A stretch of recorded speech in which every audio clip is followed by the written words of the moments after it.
Well, Betsy, now on your feet at 5, we're learning more about the specific injury suffered by Browns All-Pro defensive end Myles Garrett in that car crash Monday afternoon.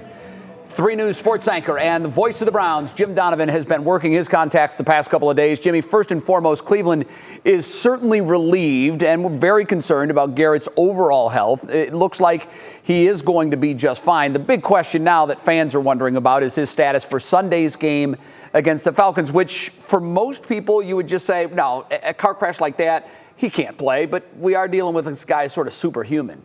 Yeah, we really are, Jay. I can tell you this, that he was not with the Browns today. He was told to stay at home. He is in contact with the Browns. Kevin Stefanski talked with him today to talk about how he's feeling, how things are going in the aftermath of the crash on Monday afternoon. He is in contact with teammates, but the Browns, in a very big part of their practice week for any game, and now specifically the Atlanta game coming up on the road on Sunday, they get ready without Myles Garrett. He will be with the team tomorrow. This, of course, the scene of the accident, moments after the accident on Monday afternoon. He will be in Berea. They are not sure he'll practice, but they want him in Berea to get an eyes-on appearance with him and be able to talk with him a little bit more. He is dealing with those injuries, a shoulder, a bicep, cuts and bruises in his body, no fractures or anything like that. He is not in concussion protocol. Now, about the game on Sunday in Atlanta, we'll hear from the head coach, Kevin Stefanski, and one of Myles' teammates on the Browns defense, John Johnson III.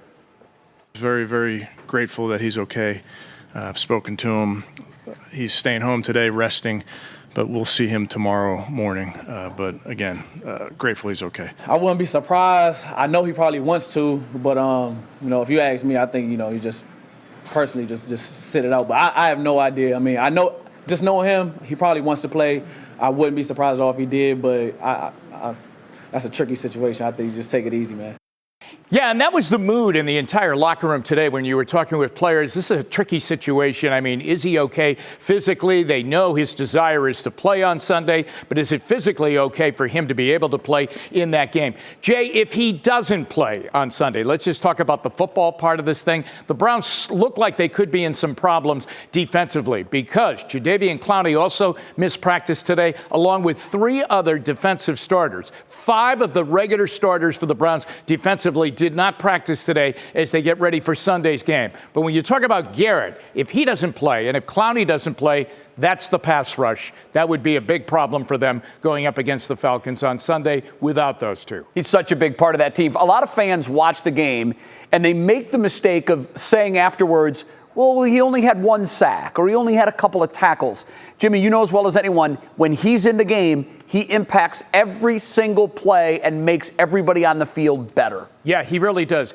You go back to last Thursday night against Pittsburgh, all right? He had a very quiet game. Remember, he had a neck injury coming into that game, but he went out and played. But in the Pittsburgh game, statistically, like you just mentioned, very quiet. He was triple teamed all night long because they didn't have to worry about Jadeveon Clowney because he was out with an ankle injury. That's the kind of attention he gets every week, week in and week out. Yeah.